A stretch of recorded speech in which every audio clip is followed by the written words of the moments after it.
They say it's piss in the pool, in the dating pool, right? They say it's piss in the pool. Y'all believe that? Hey, this would be a great time to stay tapped in with us by hitting that subscribe button, hitting that notification bell. That way you can stay in tune with us while we water whipping. Hell, you can even water whip with me. Hit that button. Like, share, comment, all that. Give me a thumbs up, why don't you? You feel me? And I just told you. What you waiting on? The problem is too many individuals are living off of a hype. Social media has people hyped up, men and women, right? That's true. So it's like we were on a date and all these things are supposed to happen, like a romantic comedy. That's not life. That's not life. It's a fact. And people, as you said, don't want to live in their truth. So, representatives only supposed to be around for a little bit, but they want to continue to live in a false life. Hence, that's why so much contamination in the water. Mm-hmm. I agree with that. Everybody put the representative. I see you about to say something, right? It's an interesting answer, though. So I'm gonna wait a little bit, though. What you think, Ashley? So I will say, I do believe that there are good men out there. Of course, I can only speak on men because I'm speaking from my own experience. And I do think there are some good men out there. I think that you have to turn over a lot of stones. So it's a game, maybe a chance or patience, but it requires a lot of perseverance. And you have to have a different mindset to stay the course and to keep trying, because I think it can get really discouraging with all the bad apples, so you just have to really be patient, and I don't think a lot of people have that real patience to be able to stick it out. Yeah, patience left, because like back in the day they used to stick around and be together for 30 and 40 years, and we just don't, we don't have them patience no more. We be living in that life too short, the life too short process, so we don't stick around. Like everybody got thin patience, and ain't nobody got time to be unhappy for any amount of time. And you got to know when to walk away too. I think sometimes people get the signs and they see the flags, whether it be red or yellow, and then they stick around. And so you're wasting time on a situation that's not going to serve you, or that's not going to give you what you want and need, when you could have just moved on and, kind of moving on to the next person. But I do think sometimes people spend too much time in situations that just don't work for them. I agree. I don't think love no more. I think it's a business. Everybody looking for what you can bring me or what I can get out of you or how we can help each other. So I don't think love is love. But marriage is a business. It all is. I mean, that's what I'm saying. So as a dude, you gotta live up to a certain standard, or else you'll never get love. So you can't have the right principles and find, you gotta have money. You gotta be able to fight. You gotta have a boat. You gotta be able to, kill a dragon to feed the kids. He said you gotta be able to fight. But that's the representative, so in real life, a nigga ain't doing that. So hey, let me ask y'all a question. Would y'all stay with a nigga who can't fight? How they gonna know he can't fight though, bro? If he got beat, you know until it's too late. If he got his ass, but how do a nigga come back? And they can't fight. You standing there. I mean, if you seen him get his ass beat bad though, would you leave him, or would you pick him up, or? I'm gonna pick my baby up. Okay, okay. It's gonna be like a little Simba moment when one of the animals, they dip their finger in the blood and just wipe it across his forehead. Yeah. Come here, baby. I don't know how I would handle that. Let's go take some classes. Y'all ever experienced that? Y'all nigga ever got beat up in front of y'all? Hopefully not. No. Okay. No. Hey, I'm gonna go back to the red flags because you made a good point though. I say this all the time. We as humans, we got to stop ignoring the red flags, and we do it all the time.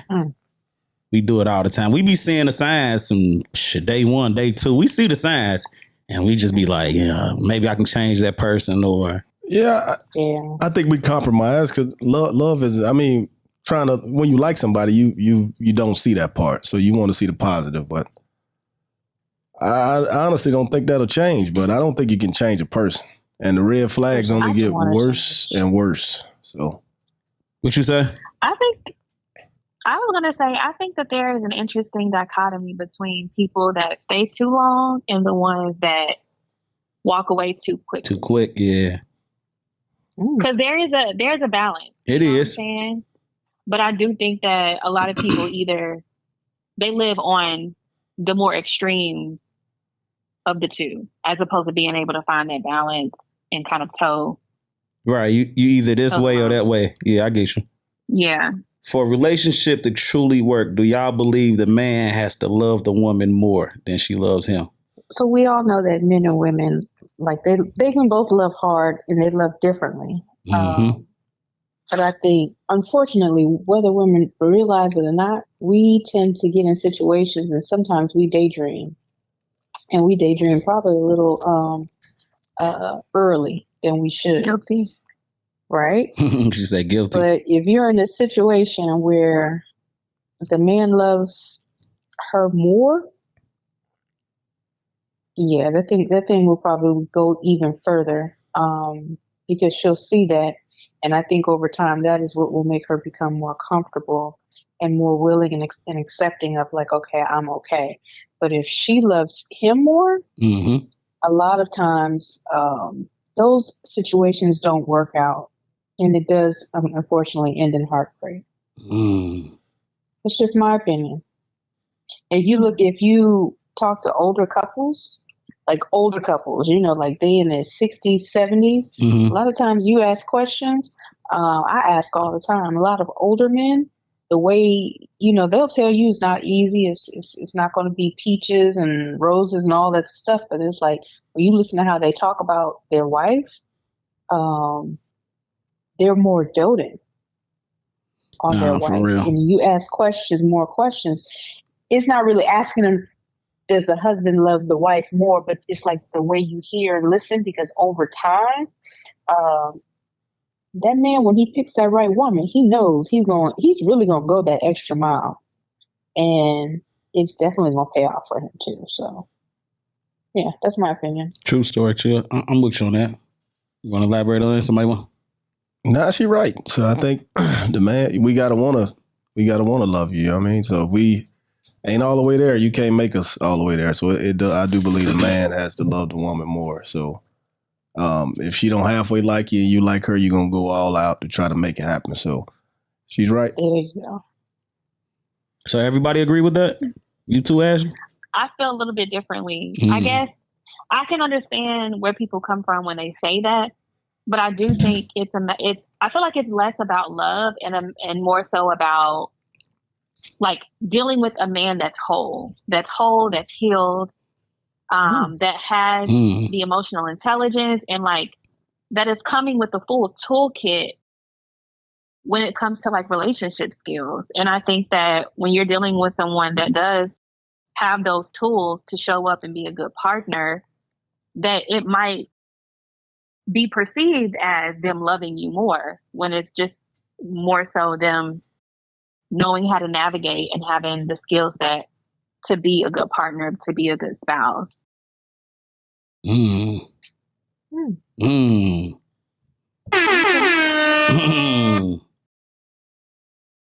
I heard you. I heard you.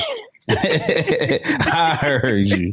I heard you. Off of what Ashley said, which Ashley, you dropped a lot of points in there. And it's not all about like individuals going to counseling or therapy, but in that moment, like doing the work and getting the tools or having the resources, a lot of that comes from either you have gone through therapy or you've been in a situation where you've lost a lot and you've actually taken the time to do a lot of reflection, working on yourself. As said earlier, like, you can't make a person change. They have to want to change for themselves. So they start making different decisions on how they're going to go about these relationships. Some men don't want to really do the work. What do you think keeps them from wanting to do the work? Clock it. I'm gonna say denial. You know what I mean? So a lot of us in denial. We too busy. We doing this. We doing that. We taking care of the kids. So it's denial. We don't want to admit we got a problem. But yet we also trying to survive. You know what I mean? So we lack people that we can turn to and even talk to about a problem without being judged. So therefore, we just hold it in and keep going. And we also taught to keep going. So we taught when you fall down, get your ass up, don't cry, keep going. So that's most men. You know, we don't deal with it. We rarely have a couple conversations about it with our friends, or we just don't. A lot of us don't have that person. So for me, I started talking to like my father about my problems. You know what I mean? So you can't trust everybody, and that's just how it works. And that's the sad thing about it. As men, we just deny it. You know what I mean? So that's where ultimately we need a lot of help. And the sad thing is we don't help each other, nor can we depend on our relationship. So we just keep going with it, most of us. That's real talk right there. Because we don't help each other out with that. Men don't like being vulnerable, right? And that therapy puts us in a vulnerable state. You know, you got to open up, and we just don't like being vulnerable. As a man, it's just, and like you said, it's the judgment that comes with being vulnerable. Why do you think most men stay busy? Because they don't want to face themselves. I mean, when you at home or you in jail, you got to face yourself. You know what I mean? When you sitting in somewhere by yourself, you have to face you. That is the hardest thing for a man. So that's why we keep busy. That's why we go over here, we go work out, we do this, we do that, because we got to face ourselves at the end of the day. I love that we're talking about this. And just from my own lived experiences and my past relationships, like I have I guess a piece of advice for all the ladies that are listening. I feel like you should avoid any man that does not have men around him, like mentors, like good counsel. Any man that does not have anybody to help hold him accountable, I feel like you should watch out for. Agreed. Do y'all agree with that? That's a good point. I don't. Because I say this, right? As people, we got to help each other. That's where he might need you at. I mean, that's where, you know, we truly could benefit by having somebody that understands. But if you just don't deal with them, then, you know, it's understandable, but everybody need help. So I let me say this. I agree about 30%, but at the same time, some guys, you know, need fixing. That's where they need help. You know what I mean? So what y'all say to that? So going back to the vulnerability piece and that being something that men struggle with, how can you have to be vulnerable in a relationship. You have to be transparent. So if you're not building that skill and if you're not honing that while you're single, how are you going to do that in a relationship? And then also, I think that's a lot of pressure that you're going to put on your woman to be your everything. That's a good point. Women, we have good social circles. We have our sisters, our girls, our friend groups where we can go and vent and talk about things. But I think for someone who doesn't come into a relationship with having that social circle, close social circle and peer group, they're going to struggle. And I think it could be suffocating for their partner to have to be all of that. Yes. I agree for that in the beginning. But at some point, that man's going to open up to you. At some point, you're going to have to hear about his day. True. So it may not be in the beginning, you know what I mean? But you're going to probably X out about 80% of the man. When I say that, but at some point we have to be able to confide and not use it against each other. You know, if you can do that and that man can trust you, now that comes with time too. It don't happen overnight. So, if you got to do too much to help this man, then that's different. You know what I mean? But at some point he's going to open up to you at some point. If you his partner, y'all been rocking for a little bit at some point. I agree with you. Yes, because you'll form a stronger bond in friendship. You two should be best friends. Mm-hmm. But in that, I think she's saying you need to have at least one person. And the thing with that is, men, y'all have friends, right? Yeah. Mm-hmm. But it's really a thing of, like you said, you have to trust someone to be able to have that conversation. So even going into any relationship, I think you do need at least one person that you can talk to, because you and this person just started talking. So you're not at a place where you're going to share with them on a daily. Who do you have in your corner that you can go and talk to. Because a lot of times y'all look it together, go watch the game, and sit there and talk nothing but sports. Mm-hmm. But ain't nobody tapped in to say, hey, man, like, how's it going on the job? Like, you still dealing with that stress, or what's going on with you in a relationship? Like, y'all work that out. Y'all got to tap in a little bit more, because that is a big problem. Men don't have those outlets, unfortunately. They have people there, but they're not willing to cross over that line to have that conversation with their male friends, because a lot of us are going through the same thing. But at least on the female side, we chapping. We going through it all, whether good, bad, or indifferent. But on that side, y'all are not getting through. And then when you come together with a woman that may be really good for you, y'all are not of the meeting of the minds, where she's trying to open up and talk to you, but then that man, unfortunately, black men, they don't have, not all, so some men don't have the emotional maturity and or not willing to be emotionally available. And then that'll shut the woman down. It's like, I'm with someone, I care about him, but he doesn't share anything. And after a while, that's kind of cold. Like, he cares for you, but there's no transference. So you gotta have somebody. You need to talk. Like, I like that you said you talk with your dad, which is cool. You actually do have an outlet. But think about some who aren't able to talk to their dad, or don't have a friend or even a brother to do that. So yeah, I mean, most times though, guys, we open up when we watching the game a little bit though. I mean, it's kind of guarded. It's kind of guarded, but it ain't. We ain't gonna tell each other everything. Like, bruh, she did this to me and that. But we might, talk about the basics. But I mean, you're right though, in a sense. So, all right. So I got a question for y'all. If you found out that your homeboy was cheating, who's married, like, would you address it with him, or would you how would you handle or navigate that situation if your homeboy was cheating on his wife?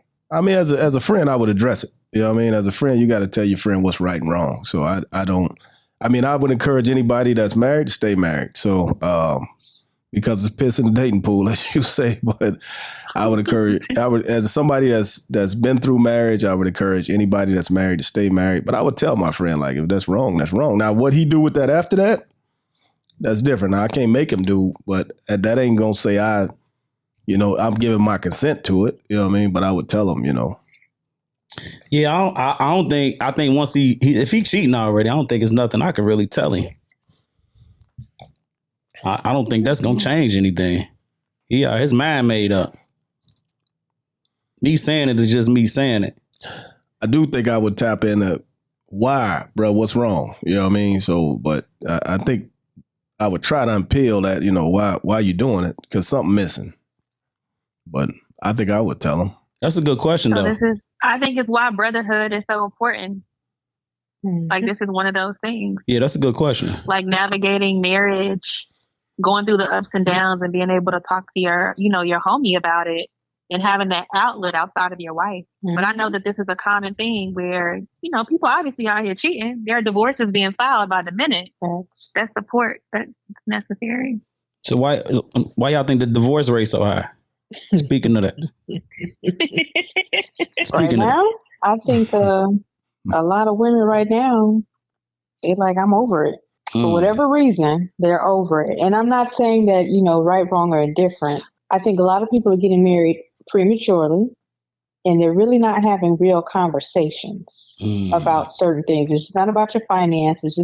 They're not checking in, just like we're talking about, even checking mentally. Like, we could be good together for 6 months, but what's the actual long-term thought process? How do we really align? And then you get married, and then guess what? Social media made it seem like this is not what you thought it was. Marriage ain't easy. It's not pretty neither. It really isn't. It's good. It can be fruitful, but it takes a lot of work. And unfortunately, there's been a lot of people sitting in marriages, and when they're sitting there, and right now, I will say women, because they're out here making a lot more money right now. They're being able to call a lot more shots. They're feeling like, I don't have to do this, that, or the other. And then on top of that, deal with this. Like, one thing I have told many of young women when you get pregnant, like you say I do, that's great. Take your time before you have a child. Because once y'all have kids, that changes the whole marriage. You ain't even learned that person. Now you're going to have a little person. And whether you realize it or not, nothing against the man, you have a child that you just gave birth to. Then you got a child that you didn't give birth to. But they both yours. And you got to work through it if you're trying to get to the other end. And the problem is they're doing so much better now, which is great. But it's like, look, if I got to do all this, I might as well just be by myself. And you said women are making more money now, right? So what kind of effects do y'all think the role reversal have on the breakups, the divorces? You was in my mind. No, see what I'm saying? See what I'm saying? See what I'm saying? Men, like I feel like men are struggling with their role beyond being a provider. I think that men were raised to be providers, to pay the bills, and like that is what they attributed their value to. And now that women have stepped in and kind of assumed that role now, they're struggling to find their place. And I think that's where you see the misogyny that is rampant, and a lot of the domestic violence and things like that aggression that is now starting to manifest physically is because I think men are struggling to find their value and their worth outside of just how they what they can provide financially. I know my boy want to talk about. I know he got something to say on that. It's her opinion. I honestly, I see how he looking over here. I honestly think a man is a man, but I think the new generation is they're not as much as providers as they need to be. But I honestly think it's just more masculinity. I think women are less likely to put up with certain stuff, and I think we get married for different reasons. I think guys get married for one reason, women get married for another one. So guys, when we take that leap, we taking the leap because, this it's different reasons. Women want the look, they want this, they want that. It's two different things. So what are the men getting married for? What are you getting out of it? I'm getting married because you're my woman. I love you to the end. Like that's why we get married. We ain't getting married because we got a baby together. We ain't getting married because we can go half on the rent. We ain't getting married because of none of that. If I got married right now, it's because I really want to marry that person. I don't need anything. So whether she make more or whatever she make, that's a difference. But the more they make, the less they likely to put up with. Oh, you came in at 12, you supposed to be here at 11, So that's what you find as a man. I'm a man at the end of the day. I don't care what you make. But I think we just get married for two different reasons. So that's a good ass point. What you just said, though, the more they make, the less they put up with. Yeah, I mean and there's nothing wrong with that. You're gonna find men that march in a line and do this and that. But at the end of the day, a lot of men ain't gonna stand for respect, but stand for not being respected. So no matter what we don't put in or what we do put in, at some point that man's got to be a man. So.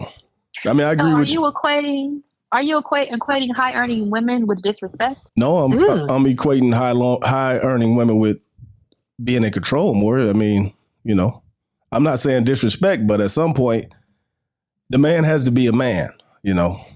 He's got to feel like he's calling the shots or be the man, and that ain't even all the time. Like for me, I don't even care where we go to eat at. If somebody want to go here or there, that's not the biggest thing, but some people look at that as it's a big deal. So just let me be a man when it's time to be a man.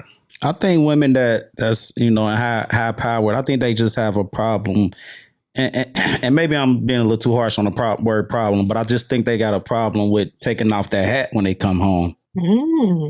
I can see that. So I've never been married before, but based on like my own peer groups and just the conversations that I've had with women who are divorced and currently married, what I have heard the most often is like men just not carrying their weight in the house. And it kind of goes back to them being a provider and being raised and that being instilled in them to just be a provider, but like not wanting to do domestic stuff around the house, not wanting to help rear the children. And so it's like, what are you offering and what are you bringing to the table now beyond just your money? And so I think that is where kind of when it comes back to kind of going back to the initial question about divorce rate, I think that's where the disconnect is. It's like now men are being asked to come to the table with more than just money. Was the birth of the independent woman the death of a 2-parent household? I feel like No. I'm gonna say no to that. I agree with them. So ain't no correlation with it, because if we just said everything we just said, that kind of segues into that topic I just brought up. If you tell him, go ahead. But it does, but even before you can say like the whole, we'll just take it all the way back before the whole women's right and, civil rights and all that, everyone to get in their stuff. There were situations in households where there were 2 parents together, and one parent may have went to go get a pack of cigarettes at the store and just never came back. So she had to wear a couple different hats to make sure those kids were provided for. And then sometimes there were situations too, even, we're going way back, but the man is going off to war and he doesn't come back, unfortunately. Something happened.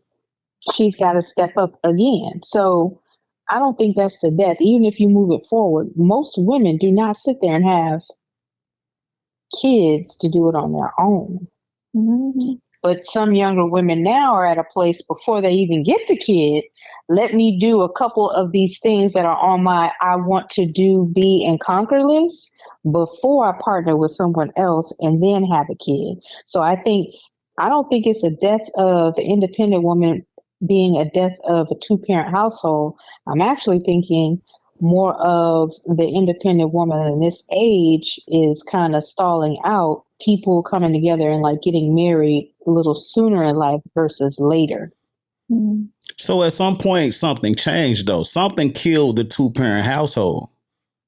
So we can't act like it's not. It's nothing, right? Because it really something happened. Go ahead. Who says 2-parent households have been killed? We talking about it's kind of proven that it's really killing. We don't. It's not as much as it used to be. Well, I was just gonna say, like, there are so many factors. If we're gonna talk specifically about, Black communities, the reasons why there may not be as many 2-parent households, but that we could go down so many different rabbit holes. Let's do it. With that alone. Let's do it. Well, mass incarceration obviously is one of them. I think education is also a thing. Like, and I guess it does kind of go into, it's a bit related to what you said earlier about independent women. So like women are more educated now, making more money and things like that. Right. So that's but also with my point earlier about men struggling with trying to figure out their identity. That's not wrapped up in being a provider. So didn't men have the identity before? What did the men's identity change? When they realized that they had to be held to a higher standard. So like, you don't just bring home the bacon. Now you actually, maybe you need to cook and clean, or maybe you need to do things around the home to help balance out the domestic stuff. Like maybe you need to help with childcare responsibilities and things like that. Maybe you need to be emotionally present.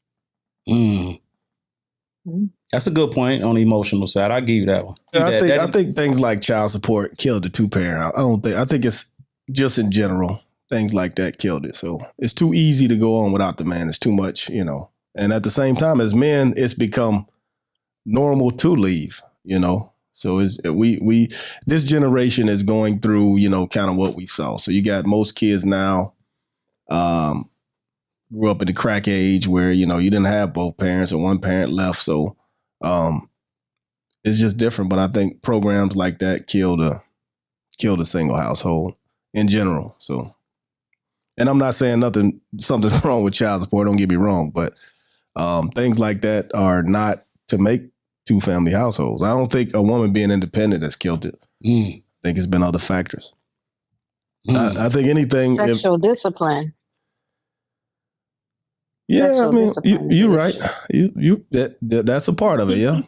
Yeah, people. It's also less tolerance to sex. I mean, less tolerance from women. So, but why is it less tolerance from women? Back in the day, the lady down the street, they would have had kids with the same guy. Nowadays, that ain't, it's different. So, it's less tolerated.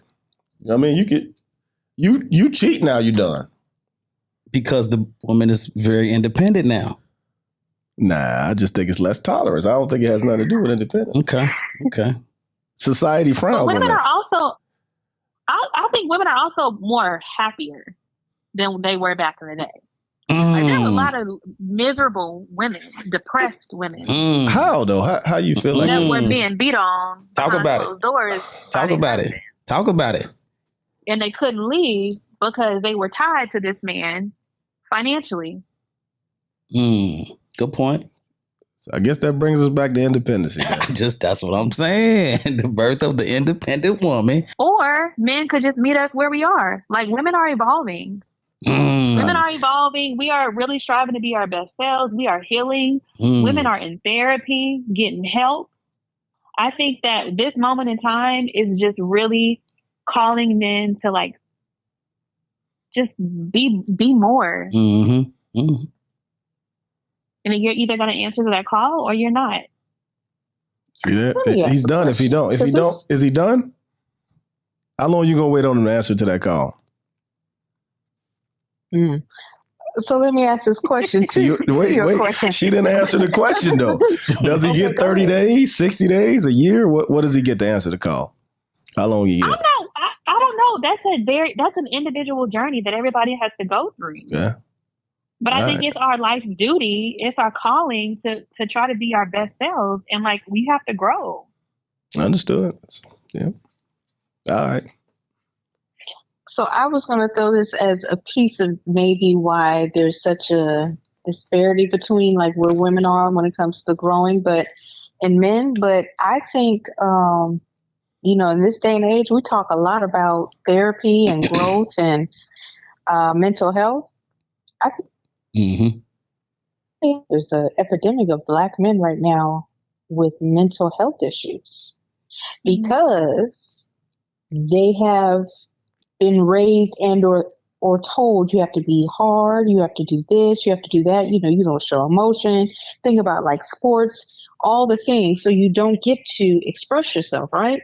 And one of the things we talked about in two people come together, like emotional availability, which is not super common. I think there's a lot of Black men who are struggling with mental health and they're not getting the help. And that mental health is also, you don't know all the reasons such and such left the house to go get a pack of cigarettes and never came back. It doesn't always have to be a woman. Could be that the world was too much for him. Could be that he doesn't have the tools to deal with the situation, or something happened on his job and he's not going to be able to take, so he just figured it was best for him to leave. All these things, I think, have actually plagued men into their mental health. And I think right now that is a big issue and why they're not having healthier relationships, because you got women doing certain things and then you have men going through certain things, but they're not able to talk about it. Or a lot of them, think about how taboo in the Black community, we don't want to go to counseling. Men still struggling to go to counseling. Women going left and right. And a lot of men still struggling. There are some that do go, but there are a lot more that don't. And they're sitting in relationships struggling, in relationships where their partner may know them even better than them and are having to exercise the very utmost patience in the world just to let that person get through what they got to get through. But while they're exercising the utmost patience, they're carrying heavy weight because they're waiting for their person to come through whatever the storm is. I do think not just Black men, I think all men struggle with it. I just think that it's looked at differently by different races. I think that it's handled differently by different races. Having said that, I think that, men don't have an avenue, but you also have to look at some guys that are healed. They got way more options. You know what I mean? And some guys, because the man that's healed, he going to go out and get what he want. because it's a lot of guys that are unhealed. So women want the one guy that's, and it's a science, is a study that says a lot of women, black women, have kids by the same guy or the same type of guy. They might skip over this guy to go after this guy because that might be the healed guy. So we got to understand that it's two different type of guys. If you want the guy that's healed and that's in his own lane, doing his own thing, that guy ultimately has a demand. So some people going to make the cut and they not, but as like black men, we struggle because we didn't have our fathers, a lot of it. So a lot of them rely on like sports and other things to help them.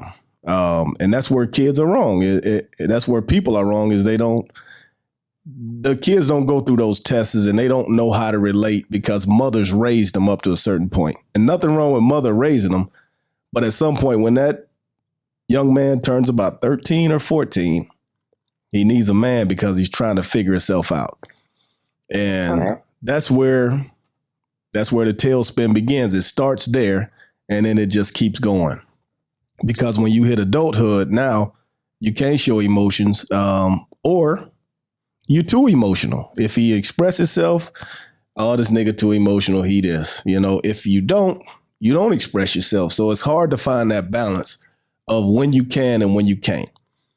So most guys just don't even do it because it's hard to find a balance. That's why it takes time for somebody to lean. Now, if they lean and it ain't accepted, they never gonna do it again. Or it's used against them because that's a vulnerable point where they open. And it is difficult to find people that you can trust without people telling you business or knowing what hurts you. But the guy that's healed and doing his thing in his own lane, he got a lot of options. He going from here to there, doing what he want to do when he want to do it. And that's typically the one everybody after. From what I'm hearing from y'all women, right, it seems like y'all saying basically women evolved and men didn't. Is that what I'm hearing? Yeah. And I just think all the things that they're struggling with in silence is kind of, I don't want to say crippled because that's an ableist term, but, it's impeded them. I got to stick up for our fellas. I think we more likely to deal with problems than women, though. We more likely to deal with emotional issues. Yeah, we more likely to put up with it than a woman is with a man. When you hear the term strong black woman, and I was raised by a strong black woman, but it made me think about something, though. Can strength be masked as trauma, right? For sure. Yeah, yes. That's what builds it. Right. So, and I think a lot of men, we resent that independence instead of adapting to it, right? I see you disagreeing with me. Yeah. I don't, but go ahead. I see you disagreeing with me. I made my point. I see you disagreeing. I don't. I actually, I would prefer my woman to be strong. How strong, though? I mean, what's in a sense of strong, though? I wouldn't prefer her to be too weak and crying. And, I want my woman to be strong and somewhat. I don't want to have to do everything for her. We ain't driving this Daisy now. But I say this all the time, like, man, we don't want no tough ass woman. You want her to be soft when it's time to be soft. But can she take that hat off, like I said earlier? Yeah. You want that's her to the problem. Soft, you know what I mean? So I get they so independent now. It's hard for them to take that hat off. Yeah. I get it. I get what you're saying. So. Women, y'all strong and y'all, like I said earlier, y'all making all this money. Y'all have isolated yourselves, right? They in the house by themselves with neither no kids or a kid or two. It's all isolation now. Everybody, think about it. Everybody's for the most part is isolated. Outside of these phones, yeah. Yeah, we live in a very individualistic society. Yes, that's what I'm saying. Yes. Listen. But I think women are choosing singleness, though, because, like I said earlier, like men are not rising to the occasion. Like they aren't doing the work. Or let me not make it just such a generalization, but some men are not doing the work. And so I think because of that, some women have just resorting to being single. Is that good for our culture? Is that good? It's a protective mechanism. Like, I think it's healthy. I think some protective mechanisms are healthy. And I think that is one where maybe it's not even just a lifetime thing. Like, I'm going to be single for my whole life, but for this season of my life, I'm going to just choose singleness. Yeah, but if you happy in that space, you want to stay happy. Yeah. So you're going to, there goes the isolation. Yeah, I mean, you choosing piece of a partnership, which becomes isolation, right? But how is that the responsibility of the woman to bear? It's not. Like, it's not. if we're doing the things and we're open, our hearts are open and ready to receive, but we just cannot seem to bump into the men that are not even completely healed, but are at least putting one foot in the other and taking the initiative to do the work. Because it can't be where it's at your own expense. Like you're seeking love and seeking companionship, but it's going to ultimately damage you. And I know this may sound crazy, right? But are y'all standards too high? Are y'all expecting? That's so subjective.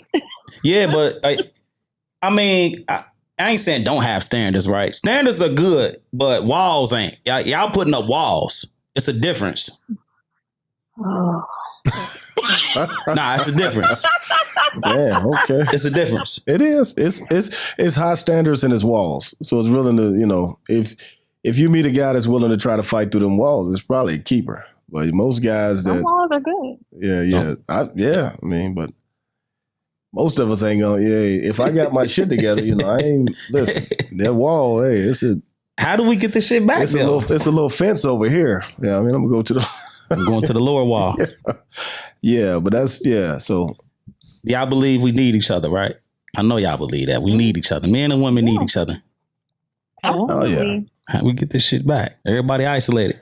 I'm pretty sure. I'm pretty sure we all live by ourselves. It sound like everybody is isolated. You just got to meet people where they at. Meet people. Somebody said that earlier too. Yes, you're right. You got to meet them where they at. Somebody said that. Both earlier. parties, and a little compromise. So I think timing is crucial. Timing is everything. When you meeting people too. If you meet them at the wrong time, it's not gonna work out. So, sure. Most guys, we still figuring it out. Even me, I'm still figuring it out myself. So at the same time, you can't. You got to meet them where they at. If you're willing to work through that, then you got yourself something. But if not, those guys take a little minute. We a little slower when. Yeah, we slower. I think we need to get back in a word. That's all I got to say. That's a good point. Nah, that's a good point. Not taking away from her point, but both of you men agree that men can move or be a little slower. So, as he asked the question I heard earlier, how long am I supposed to wait? Like, a woman meets a man that may not be exactly where they both need to be, right? He's still figuring some things out. Right. How long is she supposed to wait? I think you should have a time limit. I mean, you should be open with your time limit. So if he ain't figured this out by X, Y, Z, most of us, we're going to do it. If we meet a woman and we want that woman, we going to try to figure this out or say, listen, baby, this ain't going to work. But I think you give him the time that he need, but don't stay around too long because, if we ain't making the moves, then you got to leave. But see, it's funny y'all say that, right? Because us men, we'll build a woman up, but a woman won't build us up. Exactly. So perfect example. Perfect example. Listen to me. They want to fight. They tying up their shoes right now. Listen, so Anthony Davis met his wife waiting tables. She was a waitress. So if the shoe was the other way, ain't no way a woman with millions of dollars meeting a guy that's waiting the table. Ain't no fucking way. It ain't no way. There's no way. So that is definitely true. So, but they about to fight that. Watch. That's 1,000% true. Watch. Go ahead. They about to fight this. They about to fight this. Watch. They literally. Oh, y'all can hear us. Y'all can hear me. They literally about to try to fight this. Watch. Had to breathe through that thing. Oh, I always find it amazing how men with lots of money will go out and marry the waitress. Tiger Woods married the damn nanny. See? He didn't even have no kid. And there's several of them that do it, right? That's what we do. There's several of them that meet women that actually probably just even a better position than they are. Having the right woman breathing life into you is everything. Everything. Magic Johnson did all these things, but went back and got Cookie. And look at everything he's become since that. Mm-hmm. She wasn't waitressing tables. She was still in school. But she was in her books a little harder and thought differently to where she could tell him things and how to move his money around. And he didn't mess around and had a baby with some shit. So I don't want it to be said like we're not out here helping to build a man up, because there are a lot of women that do. It's just unfortunate. You may not hear the story in that version, the way that you hear of Anthony Davis meeting this woman. There is I don't know his full name. He's retired from basketball. He's super tall. He's like, I want to say he's like Dominican and black. Online, he has like the initial CB. And I've seen him with his wife, and he met her. He was playing ball. I can't remember exactly what she did. I want to say she was either in advertising or fashion, but he will tell you he's learned a lot from her and how he has helped to now build his businesses up since he is retired. But then even how she has poured into him. Like, I was sitting there watching the thing and I loved it, right? You wanted to celebrate him and you bought him his dream car. Women will do that, but it definitely takes a woman knowing like that man is really in it with her, because we're nurturers. The average woman that gets up and goes to either work or school, most women, by the time it is 12 o'clock, especially black women, because that's the problem. Black women are always trying to fix things. We have probably, in something so small, have spoken life into 3 people by 12 o'clock.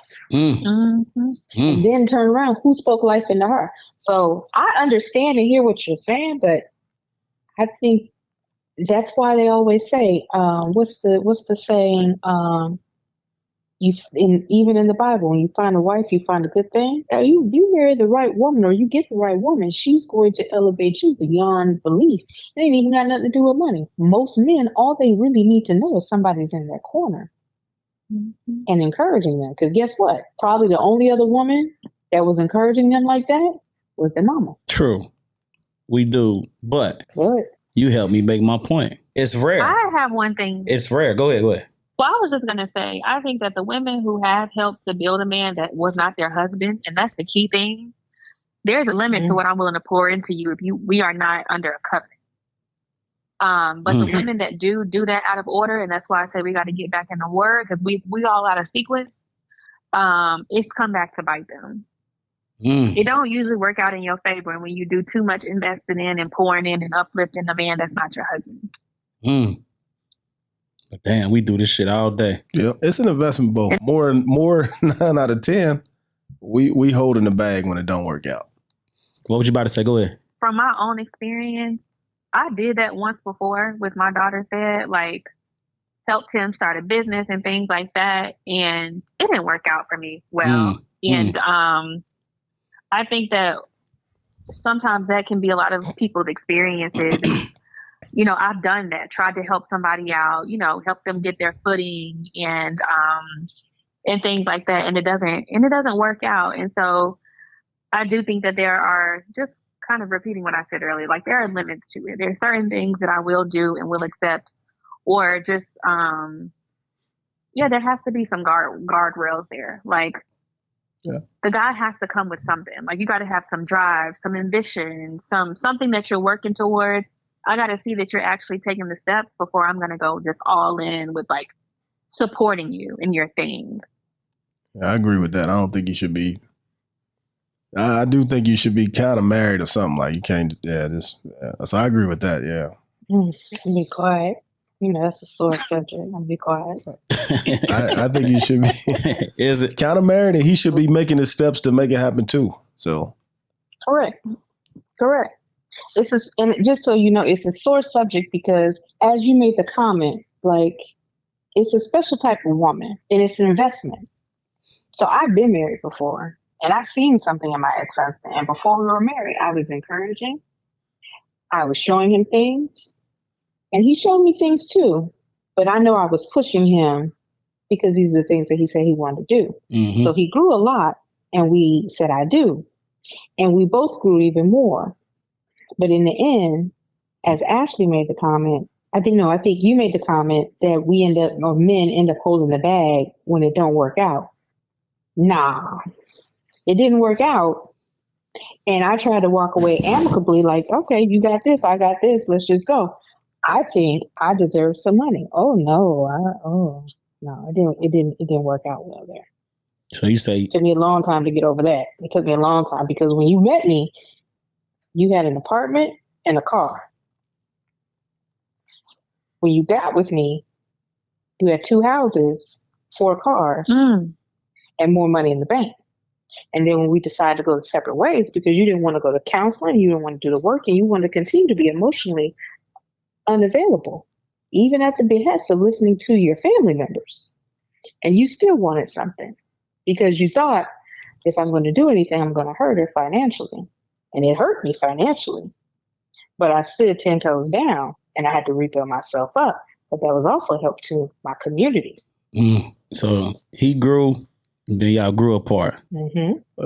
That seemed like a rarity though. That most cases, men got to pay something. You paying something. But and when I say holding the bag, let me say, most times it's financially you holding the bag. It's not because women more likely to take kids and do other things like that. So I'm not, make sure that's. But financially, we paying something. When we walk away from a marriage, we paying something. So it ain't some type of way. For the next umpteen years, you paying something. But in your case, I guess he didn't have to pay. I can't speak on that. I don't know, but I know no kids. But if you're married and you have any type of property or certain things, you do have to divide. And sometimes in that division, it can hurt one person more than the other. This is true. I gave everything up. There's a lot of women that are actually paying.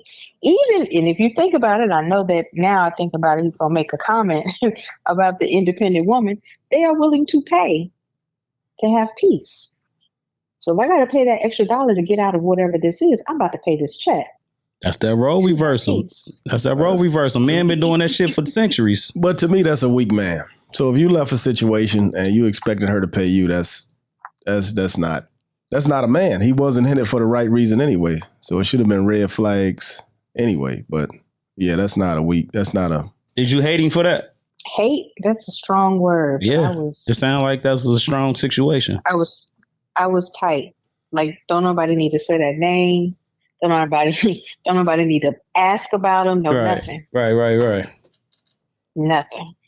And it took a lot of, you got to go through your journey of healing. But that hurt, no one expects to get divorced. So the hurt of losing your marriage, of having that person or having the companionship on top of, I never thought you would do this to me. Yeah, I think that's what it, Yeah, I never seen him or talked to him again until his father died. And I went to that man's funeral because his father was good to me. So, see, I ain't never been married, and I know my boy, you've been married. Yeah, I think that's the biggest. One of the Ashley biggest. been married? You married? No. Okay, so y'all two can speak on that. Yeah, that's the biggest thing when they do you a certain type of way. You never saw that coming, like, so. Right. What's that piece of paper called that people get to protect their prenup. Their assets? Prenup. Yep. Prenup. Yep. It's getting more popular. Oh yeah. But a lot of people start with nothing, so a prenup don't even mean nothing in the beginning. And even people don't explain that to us. Like in our community, no one really even talked about prenups because we didn't have nothing, so we get it together. True. Right. Now, in this age, it's like you have a little something. You need to have that conversation. It has nothing to do with how much you love the person, but things do happen. I was just going to say, like, I also wonder, too, how much of an ego battle or struggle for men to be able to walk into a situation with a woman who has more than them. That's been a good topic. That's been a topic lately. Can men deal with women that make more money than them? What and man? Even it can be beyond just money too. It can be intellect, or you know what I'm saying. It could be other things, more than just money too. True. So here's where I don't have a problem with a woman having more than me, but if you consistently talk about it, I got 6 businesses, I do this, I don't want to hear that. I mean, so I mean, it ain't no different than a woman wanting to hear what a man talking about. Like I got my own everything. I come with all of it. I don't need to know what you got. I'm here for you. I'm not here for what you got. So I don't have a problem with a woman coming in with a lot. Yeah, I think it's a plus thing, but at the same time, I don't want to hear about it every 5 minutes. So yeah, I'm okay with that too. I'm okay with that. I don't think that's the norm. I just think if she can take that hat off, it's more norm than you think. I mean, it's more norm than you think. Like when you meet and I say this respectfully, you meet an independent woman, you gonna know what she got within the first, cause she gonna let it be known. I got 7 businesses. I got this. Damn, it's been 5 minutes. That's cool. That's great. You got all that. I think that's still a certain type of woman, though. Huh? I think that's a certain type of woman. It is. I think because we don't move like that. It is. Yeah. Yeah. It is. I mean, you got more than me, but we don't move like that. I don't disagree. You know what I mean? But that's the biggest, constantly flexing and then talking about other people that just ain't, I see it though, especially in Atlanta. I can see it. In Atlanta, yeah, that's a fact. That's a fact. Yeah. Definitely, because everybody in Atlanta is trying to be somebody or they think they some damn body. Correct. I definitely see that. Where you at, Ashley? I'm in Charlotte, but I'll be back in the A in about a week. Like for good? Yeah. Okay then. If I said this, men will put their happiness to the side for the woman, while a woman will put her. You ain't even want to let me finish that, huh? She ain't even want to let me finish that. Men will put their happiness to the side for a woman, while the woman will put that man to the side for her happiness. Any truth to that? They don't even want to speak on that because it's truth to that. We put our happiness to the side all the time. Do it in a minute. Okay. This ain't bringing me a joy. This isn't bringing me peace. This isn't bringing me happiness. This got to move to the side. This got to move. Straight like that. Unless you're my child. Meanwhile, we like shit. We put our happiness to the side for the family, for the woman, everybody. Long as she happy. Happy wife, happy life. Nah, I don't live by that mantra. But I think a woman is putting a lot to the side anyway, especially if she's in a relationship, if there's kids or not kids. I don't think you're giving it enough credit. Wait, hold on now. She putting her happiness to the side? I mean, women go through a lot to make sure that everyone else is happy. As you're saying, like men put their happiness to the side, to make sure that the relationship of the woman is happy. Women do it too, though. I think I gotta agree with her on that. For real? Yeah, I gotta agree. Really? Yeah, because really we don't give them credit for a lot of really stuff. Like she cooking. She don't just want to cook every day. She cooking so we can be happy. Think about that. I mean, you know what I mean? Hormones. So, you take care of the kids, cooking. That's not things they want to do. I think we'll put our happiness to the side for so long. Man, we put our happiness to the side. We do. Forever. But eventually we're gonna make it out with the fellas and have a few drinks or it belongs you've never heard anything about the husband, right? It's always happy wife, happy life. It's true. Been that for centuries, right? That's true. It's never nothing about the man. That's true. And men, we love conditionally. This is true. What we can provide, service. We feel better when we service. That's just That's really the only way we love, conditionally. Yeah. It's rare that we love unconditionally. The woman is always love unconditionally. Everybody loves a woman unconditionally. This is true. The man, the kids, everybody. Whoa. The government. Am I lying? Stop me when I'm lying there. Whoa. Whoa. Stop me when I'm lying. Government. I'm joking. I said the government. I don't know. I think we need to have all the married single moms to come to the front of the line. Dig that. I think that they would vehemently disagree. They married single moms? That's a thing. That's a thing. Married single moms. That's a thing. I mean, you gotta look at it, yeah. So I don't know. Okay. And on that note, thank y'all for tapping in to another episode of the Water Wit Podcast where dope conversations happening. And we just had another dope conversation. We out. Thank y'all for tapping in.